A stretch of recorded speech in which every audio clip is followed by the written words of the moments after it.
Assalamualaikum warahmatullahi wabarakatuh. Saya Selvi Jakisa dari Prodi Sistem Informasi, kelas A semester 3 Fakultas Sains dan Teknologi Universitas Muhammadiyah Gorontalo.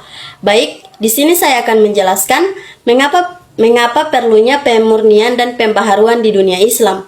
Perlunya pemurnian dan pembaharuan mulai abad pertengahan merupakan abad gemilang bagi umat muslim. Abad inilah daerah-daerah Islam meluas di barat melalui Afrika Utara sampai Spanyol, di timur melalui Persia sampai India. Daerah-daerah ini kepada kekuasaan khalifah yang pada mulanya berkedudukan di Madinah, kemudian di Damaskus, dan terakhir di Baghdad.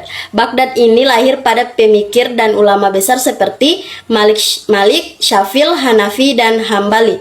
Dengan lahirnya pemikiran para ulama besar itu, maka ilmu pengetahuan lahir dan berkembang dengan pesat sampai ke puncaknya, baik dalam bidang agama, non-agama, maupun dalam bidang kebudayaan lainnya. Memasuki benua Eropa melalui Spanyol dan Sisilia, dan inilah yang menjadi dasar dari ilmu pengetahuan yang menguasai alam pikiran orang Barat atau Eropa pada abad selanjutnya. Dipandang dari segi sejarah kebudayaan, maka tugas memelihara dan menyebarkan ilmu pengetahuan itu tidaklah kecil nilainya dibanding dengan mencipta ilmu pengetahuan. Di antara yang mendorong timbulnya pembaharuan dan kebangkitan Islam adalah pertama, paham tauhid yang dianut kaum muslimin telah bercampur dengan kebiasaan-kebiasaan yang dipengaruhi oleh tarekat-tarekat pemujian terhadap orang-orang yang suci, dan hal ini yang membawa kepada kekufuran.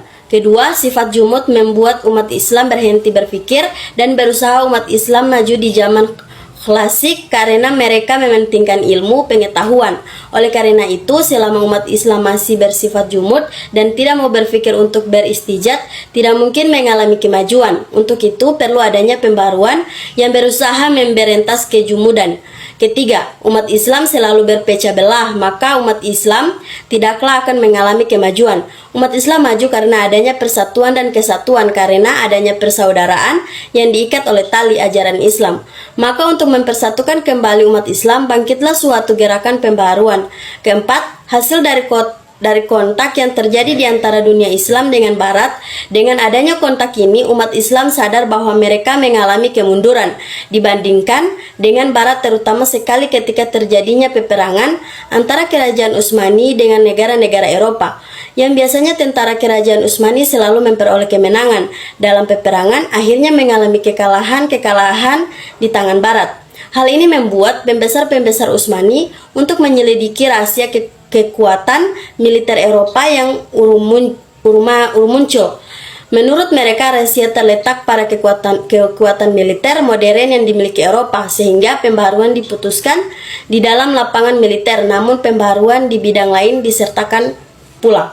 Baik, itulah penjelasan dari saya. Assalamualaikum warahmatullahi wabarakatuh.